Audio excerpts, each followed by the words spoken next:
Hello friends, welcome back to my channel. जैसा कि आप जानते हैं, रेलवे एएलपी में बहुत सारे बच्चों का आवेदन को कैंसिल कर दिया, रिजेक्ट कर दिया गया है। तो सबसे बड़ी बात क्या होता है, रिजेक्ट होने के कारण क्या होता है, हम आपको इस वीडियो में कारण बताने वाले हैं कि आखिर किस कारण से रेलवे के द्वारा फॉर्म को निरस्त यानी रिजेक्ट किया जाता है। उन पूरे कारणों को आपको हम बताने वाले। बहुत सारे बच्चे का फॉर्म को एक्सेप्ट कर लिया गया, बहुत को रिजेक्ट कर दिया गया, बहुत को कंडीशन के साथ रिजेक्ट किया गया। तो हम आपको बताएंगे कि रिजेक्ट होता कैसे है, क्यों बोर्ड किसी फॉर्म को रिजेक्ट कर देता है और क्यों किसी को एक्सेप्ट कर लेते हैं। पूरे कारण को आपको इसमें हम डिटेल से बताने वाले, तो हमारे साथ बने रहे। चलिए शुरू करते हैं।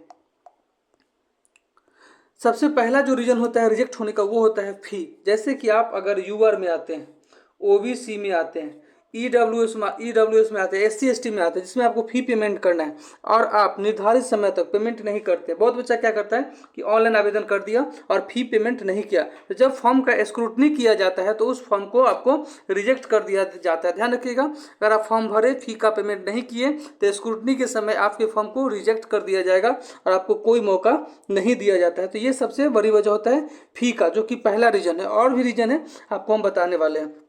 तो जब भी फॉर्म निकले, फी का पेमेंट आपको निर्धारित समय तक आपको कर देना, नहीं तो आपके फॉर्म को रिजेक्ट किया जाता है। दूसरा जो कारण होता है वो आपको हम बताने। दूसरा कारण होता है फोटो का। सबसे बहुत सारे बच्चे का फोटो रिजेक्ट हो जाता है। रेलवे बोर्ड के द्वारा बताया जाता है कि किस फॉर्म में आपको फोटो चाहिए, तो इसमें बोला जाता है कैप जो होता है, कैप यानी टोपी, टोपी हो गया, चश्मा हो गया, ये सब पहनकर आप फोटो को नहीं खिंचा सकते। उसके बाद बैकग्राउंड का सबसे बड़ा प्रभाव पड़ता है कि यहाँ बोला जाता है उजला बैकग्राउंड पे आपको फोटो आना चाहिए, और बहुत सारे बच्चे कलर बैकग्राउंड पे फोटो डाल देते हैं, जिससे उनके फॉर्म को रिजेक्ट कर दिया जाता है। तो फोटो का बहुत बड़ा रोल होता है।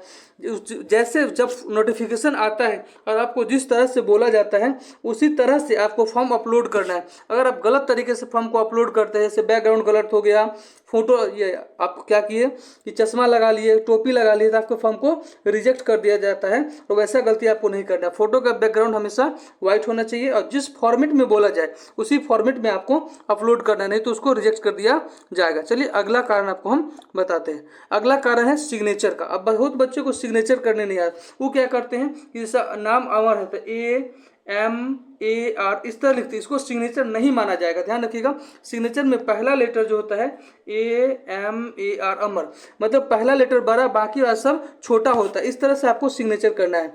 अब बहुत बच्चे करते हैं अलग अलग लिख देते हैं, सब बड़ा में लिख देते हैं, तो उसको सिग्नेचर नहीं माना जाता है।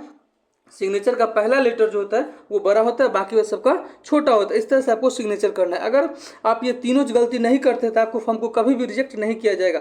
अगर तीनों में से कोई भी एक मिस्टेक आप अगर कर दिए, किसी भी एक मिस्टेक, कोई भी एक प्रकार का मिस्टेक करे, जैसे सिग्नेचर में, फोटो में या पेमेंट में, किसी में भी आपका मिस्टेक हुआ है तो आपको फॉर्म को रिजेक्ट किया जाएगा। इस बात को ध्यान रखिएगा। तो बचने का सही उपाय है कि आपको समय पर फी का पेमेंट करना है, फोटो सही फॉर्मेट में होना चाहिए जैसा बोर्ड के द्वारा बोला जाए, और सिग्नेचर जैसा बोला जाए उसी फॉर्म में आपको अपलोड करना है। जैसे पहला लेटर बड़ा होगा, बाकी वाला सब छोटा होगा, व्हाइट बैकग्राउंड, व्हाइट पेज पर साइन करके स्कैन करना है। जो फॉर्मेट बोला जाए उसी फॉर्मेट में करना है। अगर आप अपने मन से कोई भी फॉर्मेट में कर देते हैं तो उसको ध्यान रखिएगा, बोर्ड के द्वारा निरस्त कर दिया जाता है। तो बचने का उपाय यही है कि जैसा बोला जाए वैसा ही आपको करना है, आपको एक्स्ट्रा दिमाग नहीं लगाना है। ठीक है, तो आपके फॉर्म को निरस्त नहीं किया जाएगा। आज के लिए इतना ही। जय हिंद।